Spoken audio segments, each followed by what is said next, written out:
It began with a knock, a firm rapping against the wood that reverberated through the tranquility of our Sunday morning.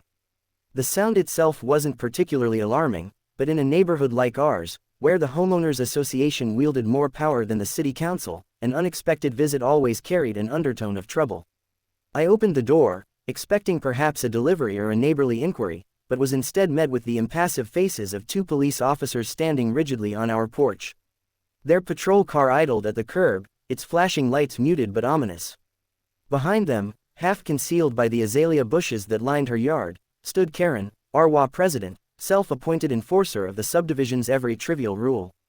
She was clutching her smartphone like a weapon, recording every moment with a smug satisfaction that spoke volumes. "Sir, we've received a report regarding unauthorized activities at this residence," the taller officer announced, his tone clipped as he consulted a notepad. "You've been accused of illegal construction and possible storage of restricted items in violation of HOA ordinances." His partner, younger but equally serious, surveyed the property with a skeptical glance, as if expecting to see contraband artillery lying around.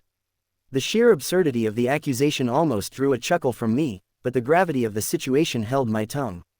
Karen had been a thorn in our side since the day we moved in, concocting infractions from thin air, wielding her position within the wall like a sledgehammer against anyone who dared resist her tyrannical interpretations of neighborhood standards. This time, however, she had overreached spectacularly. Remaining composed, I replied, "You might want to discuss these allegations with my wife. She's the expert on federal compliance." As if summoned by the tension, Emily stepped out onto the porch, her posture casual yet commanding. She wasn't in uniform, but the badge clipped to her belt gleamed conspicuously in the morning sun. The shift in the office's demeanor was immediate and palpable. Recognition dawned in their eyes, and the procedural stiffness gave way to a more measured approach.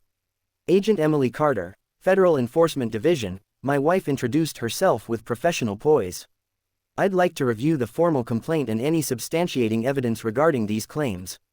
Karen's face, which had been flushed with vindictive pleasure, blanched noticeably. Her recording faltered as the reality of the situation dawned on her. She hadn't anticipated resistance, much less from a federal officer. The officers, now visibly uncomfortable, exchanged glances. It was clear they had been dispatched under the assumption of a routine code enforcement call, not a federal scrutiny situation. Emily's tone sharpened, slicing through the awkward silence.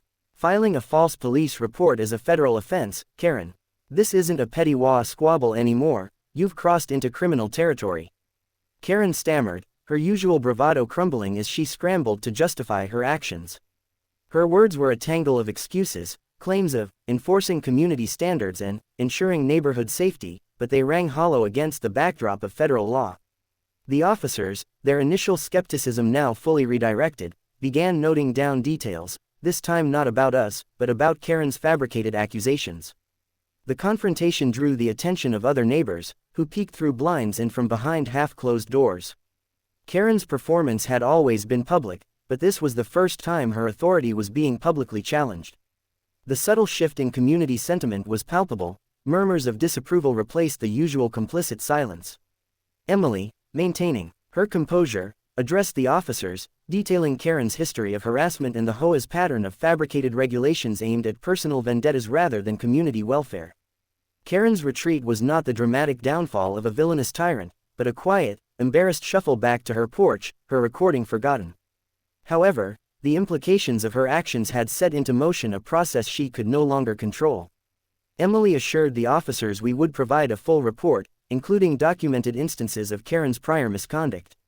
What began as an orchestrated attempt at public humiliation had pivoted into a formal investigation that threatened Karen's position and reputation far beyond our quiet cul-de-sac.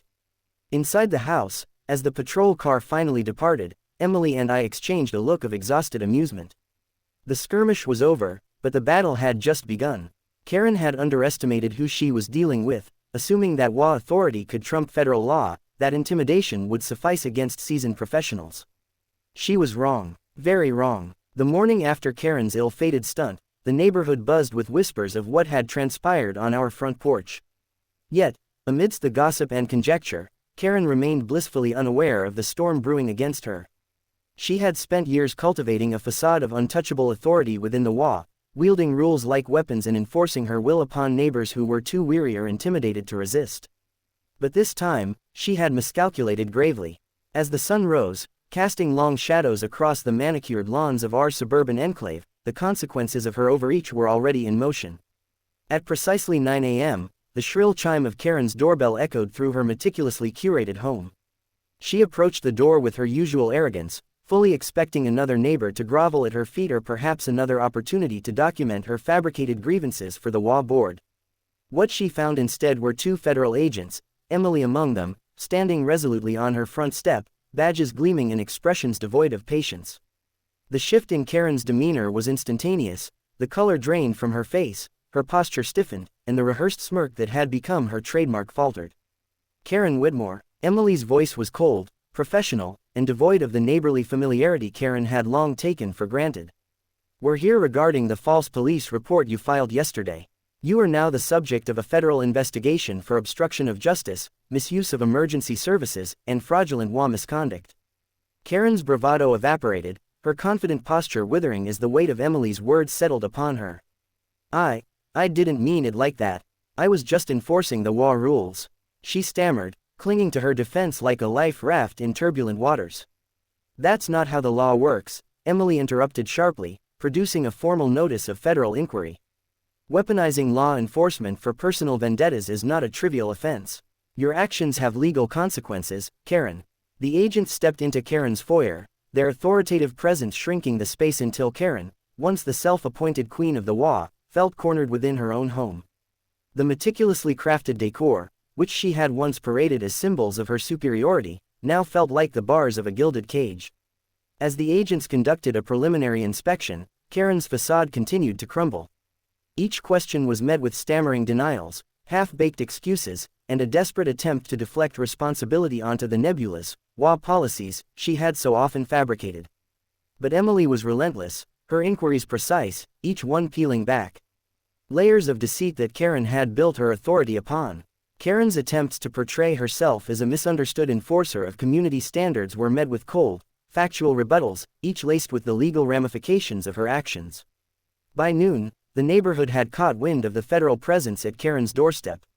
Curious eyes peeked from behind blinds, whispers grew into murmurs of collective vindication. For years, Karen had ruled through fear, but now, the spectacle of her reckoning ignited a quiet rebellion. Neighbors who had once endured her arbitrary fines and fabricated violations in silence began to exchange stories, finding strength in their shared grievances. Emily, sensing the momentum, encouraged residents to formalize their complaints, assuring them that their voices would be heard.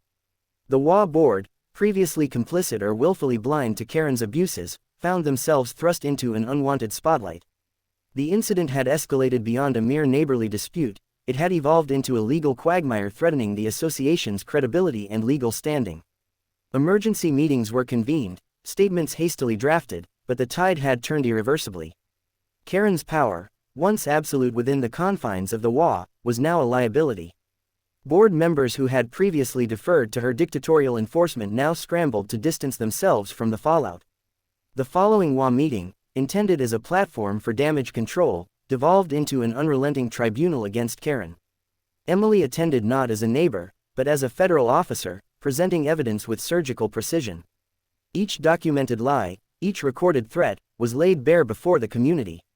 Karen's defense, a flimsy tapestry of half-truths and deflections, unraveled under the weight of collective testimony. Neighbors who had once feared retribution found their voices, recounting years of harassment, intimidation, and the suffocating grip of Karen's manufactured regulations. Karen's downfall was not marked by a singular, dramatic collapse, but by a relentless erosion of credibility. Each accusation corroborated by evidence, each lie countered with documented truth, until even the most indifferent board members could no longer feign ignorance.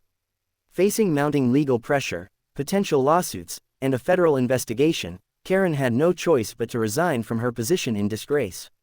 The HOA board, desperate to salvage what remained of their legitimacy, swiftly restructured, implementing transparent oversight and re-establishing the community's autonomy.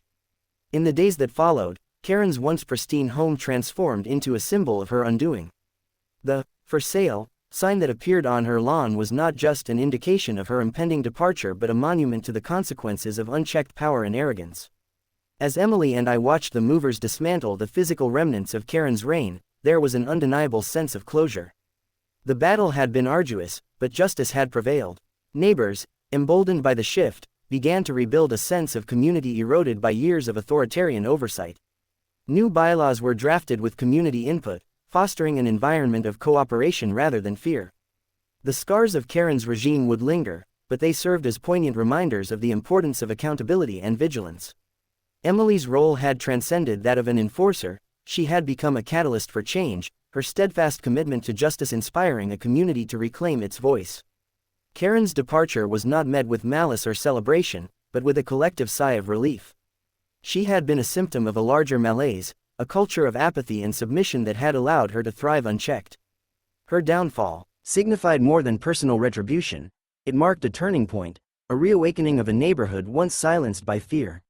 As the moving truck rolled away, carrying with it the vestiges of Karen's ill-gotten dominion, Emily and I sat on our porch, the evening breeze carrying with it the soft murmurs of children playing, neighbors conversing, and a community rediscovering its soul.